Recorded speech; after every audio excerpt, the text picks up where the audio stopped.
नामदेव जी महाराज संध्या के समय घर लौटे हैं। वही उनका नित्य का नियम, सुबह उठ करके भगवान गोविंद को याद करना, विठ्ठल को भोग लगाना और फिर जीवन उपार्जन के लिए अपने कार्य पर जाना। गांव गठड़ी बस्ती में जाकर के जो कपड़े रंगते थे उन्हें बाजार में जाकर के बेचना। एक दिन पड़ोसन में एक उच्च कोटि के भक्त थे।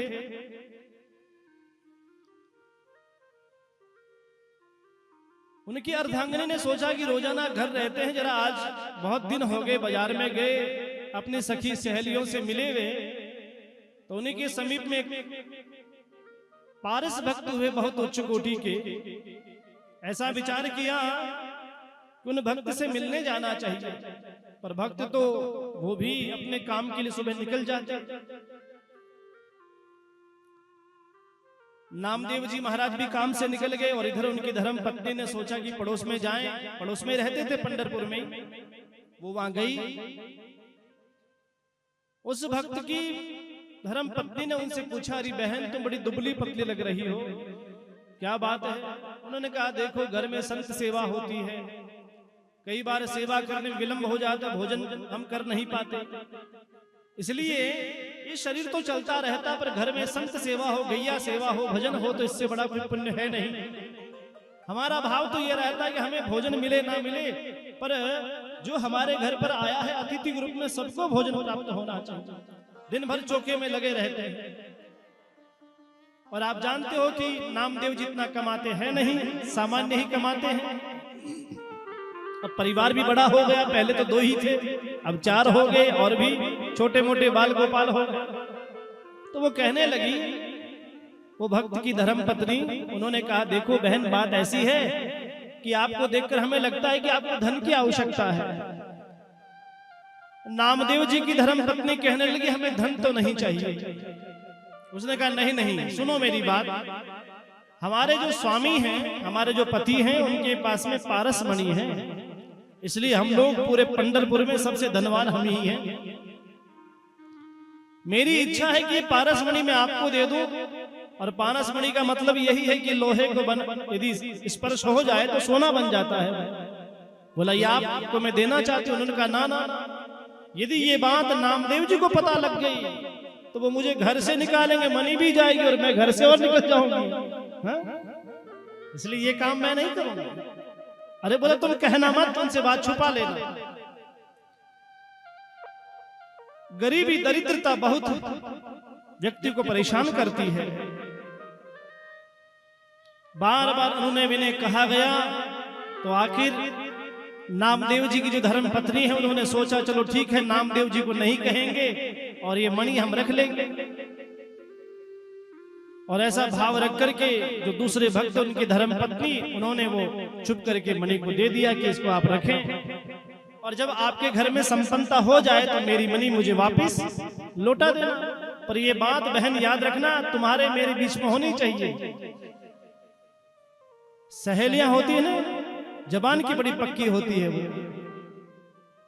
पुरुष अपनी जबान से इधर उधर हो सकता है, मित्रता में दरार आ जाती है, पर इन बहनों की मित्रता में कभी दरार हमने आज तक सुना नहीं है भैया, आज तक नहीं सुना हमने। या तो होती नहीं है मित्रता, और मित्रता हो जाए तो फिर भले चाहे विवाह भी हो जाए, दूर दूर जाना पड़े, एक भले इधर जाए एक उधर जाए, पर वो जीवन पर्यंत तक साथ रहते हैं।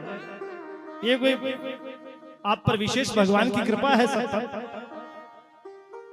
यही भाव हुआ कि पारस मणि को लेकर के नामदेव जी महाराज की धर्म पत्नी आ गई। अब धीरे धीरे घर में संपन्नता बढ़ने लगी, जो भी लोहा था उसको छुआ सोना हो गया। लोहा तो होता ही घर में।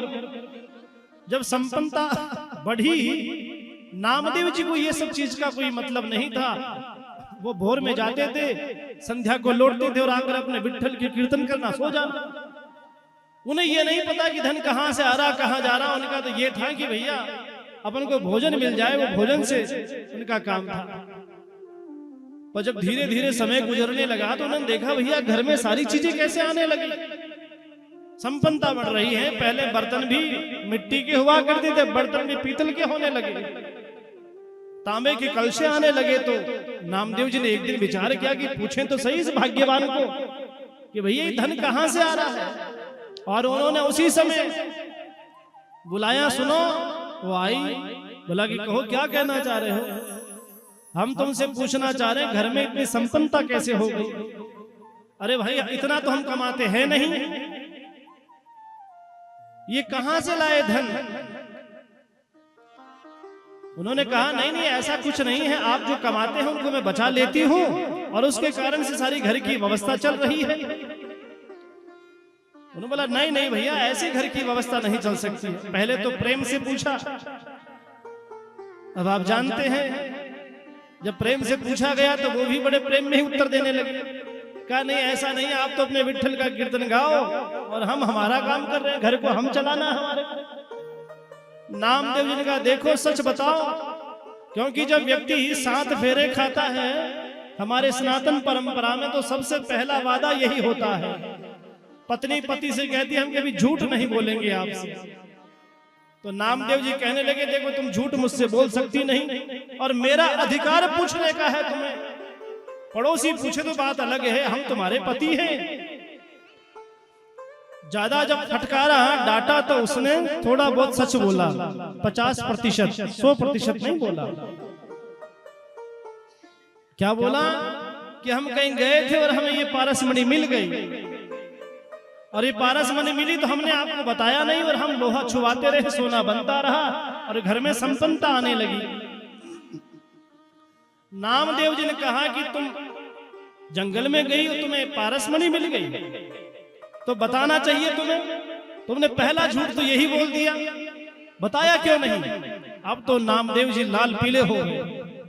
अरे कहा हम तो विट्ठल का कीर्तन करें, भगवान का भजन करें और तुम यहां सोना बनाओ। इतना क्रोधित हुए कि जो पारसमणि थी वो बताओ कहां पारसमणि? उसने कहा देखो आप ना पूछो हमसे, मामला बिगड़ जाएगा, पूरे गांव में चर्चा हो जाएगी। सच बताया नहीं। उन्होंने झट से वो पारसमणि को लिया और कहा ठहरो, हमें जब भगवान का भजन ही करना है तो इतना सारा ये इकट्ठा कचरा इकट्ठा करने का प्रयोजन नहीं। उसने कहा जीवन चलाने के लिए चाहिए। ली पारसमणि को हाथ में और चंद्रभागा नदी के अंदर जोर से वहां जाकर के फेंक दिया। चंद्रभागा नदी में पारसमणि को फेंक दिया और कहा खबरदार कि आज के बाद में कभी मुझसे कोई बात छुपाई तो। अब जैसे वो पारसमणि को फेंका चंद्रभागा नदी के किनारे जल के अंदर और उसी समय वो जोर से रोने लगी। नामदेव जी ने पूछा अब क्या हो गया, रो क्यों रही हो? और वो कहने लगी वो पारसमणि मिली नहीं थी जंगल में, वो पारसमणि जंगल में नहीं मिली, वो तुम्हें पारस जो भक्त हैं अपने पारसी भक्त उनकी धर्म पत्नी ने मुझे दी थी। फिर तो नामदेव जी और क्रोध करने लगे। पहले आधा झूठ बोला फिर पूरा झूठ। कहने लगे तुम्हें शर्म नहीं आई? पहले पूरी बात कह देती तो हम पारसमणि को फेंकते नहीं, सच बताना था। वो चरणों में गिर के कहने लगी मुझसे गलती तो हो गई, अब आप मुझे क्षमा करें, पर ये पारसमणि जब नहीं मिलेगी तो मेरे जीवन में सबसे बड़ा संकट आ जाएगा। नामदेव जी ने कहा भैया वो तो चली गई नदी के अंदर, अब लौट के आने वाली नहीं है पारसमणि। 2, 4, 5, 10 दिन गुजरे और एक दिन वापिस वो पारस जो भगत थे उनकी धर्म पत्नी नामदेव जी के घर पहुंच गई और कहा बहन अब तो तुम्हारी दरिद्रता दूर हो गई, हमारी पारसमणि वापिस दो, अब देवे कहां से? उसने कहा बहन क्या करें, आपकी पारसमणि मैंने बहुत छुपा करके रखी, बहुत छुपा के रखी, पर जब हमारे स्वामी हमारे प्राणनाथ को पता लग गया तो उन्होंने मुझे फटकारा तो मैं झूठ बोल गई और झूठ बोली तो इनको इतना क्रोध आ गया कि उसके कारण इन्होंने पारसमणि को चंद्रभागा नदी में फेंक दिया। पंढरपुर के पास में नदी है ये। इतना सुना तो उसने कहा अरे राम ये क्या करा आपने, हमारा तो जीवन ही चला गया इससे, अब ये मेरे बात मेरे स्वामी को पता लगेगी तो बहुत दुर्भाग्य हो जाएगा। उन्होंने कहा चाहे कुछ भी करो अब तो होना सो तो हो गया।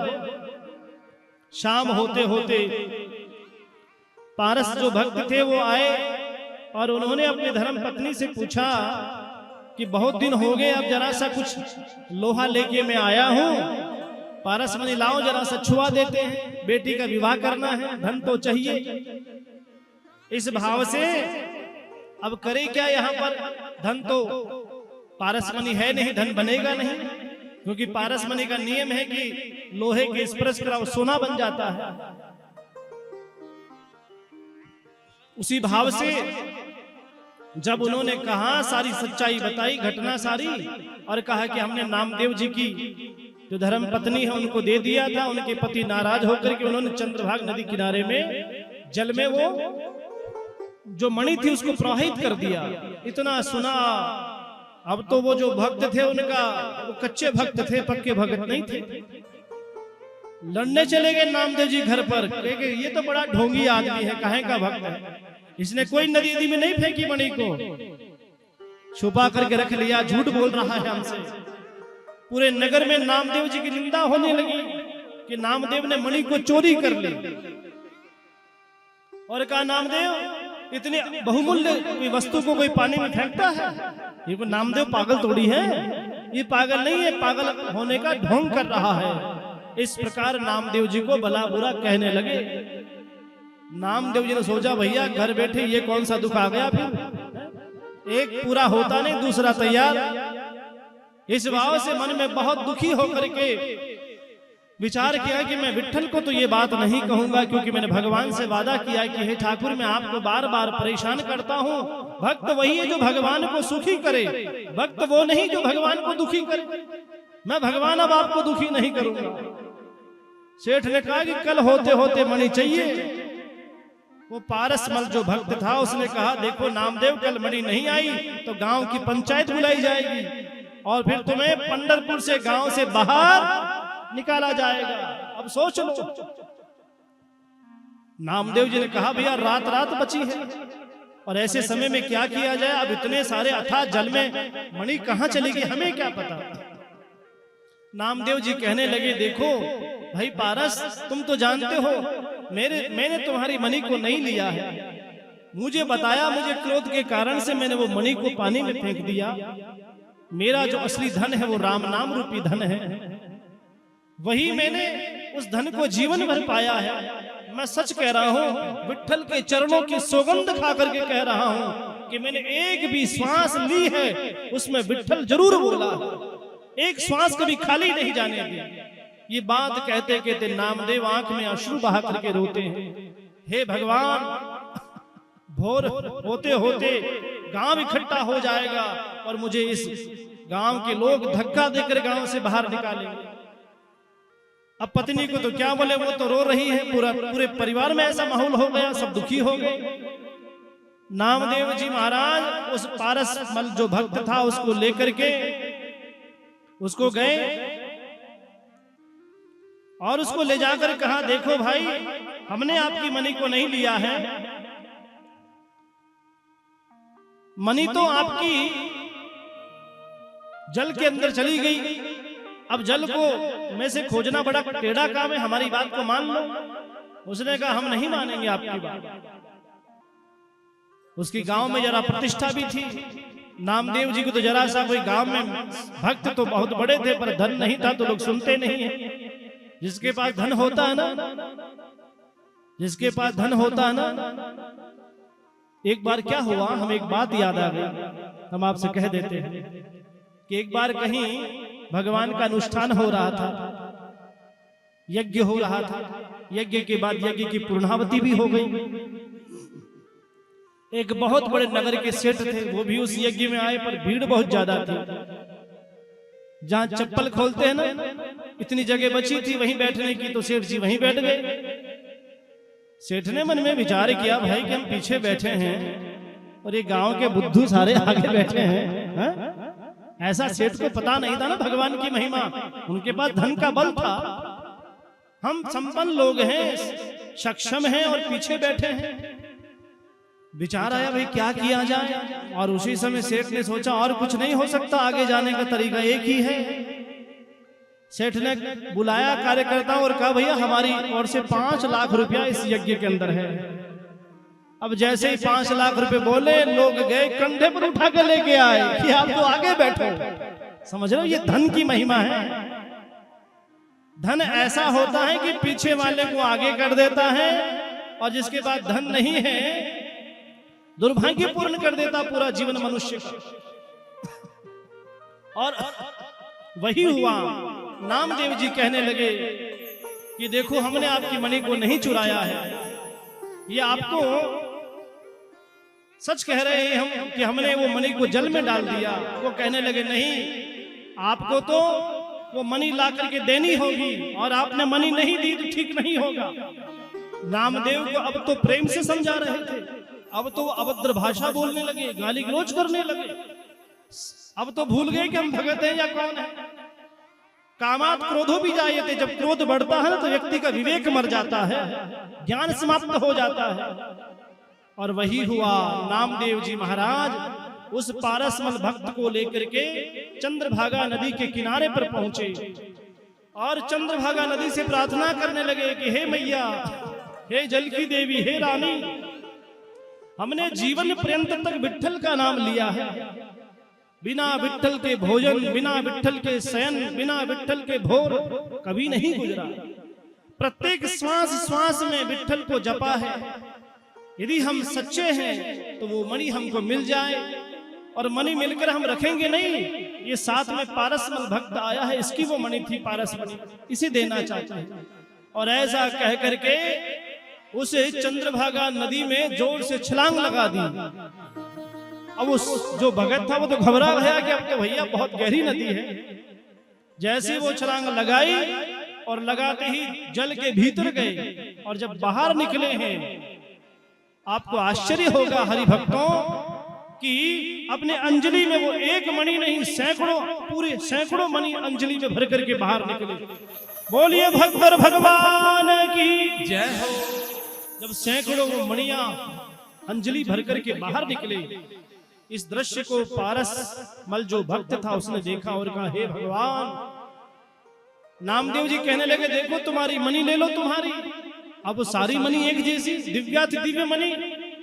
अब वो सोचने लगा भी भैया मणि हमारी है कौन सी। जैसे तैसे करे कहा, भैया तुम्हारी मणि पकड़ो और हमें तो विट्ठल के दर्शन करने जाना है। इतना अनन्य प्रेम नामदेव जी महाराज का। उस सेठ ने कहा, उस भक्त ने कहा, सुनो नामदेव जी, अब हमें मणि नहीं चाहिए। मणि जो दी थी उसने भी वो मणियां सारी वापस चंद्रभागा नदी किनारे पर पटक करके और कहा कि अब आप हमें दीक्षा प्रदान करिएगा, हमें भी अपना चेला बना लो, और हम भी विट्ठल विट्ठल पांडुरंगा विट्ठल हम गाना चाहते हैं।